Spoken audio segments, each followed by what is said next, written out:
यहाँ पर हो चुका है भारत की धरती का अंत।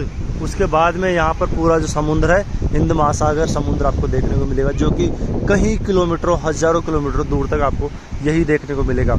अगर आप आते हो दक्षिण की तरफ से तो आपका पहला कदम भी यहीं पर रखा जाएगा, और दक्षिण की तरफ से ये जो धरती होगी, ये पहली धरती आएगी जहाँ पर आप भारत में एंटर करोगे। बाकी इसके अलावा पूरा चारों तरफ आपको पानी ही पानी नज़र आएगा।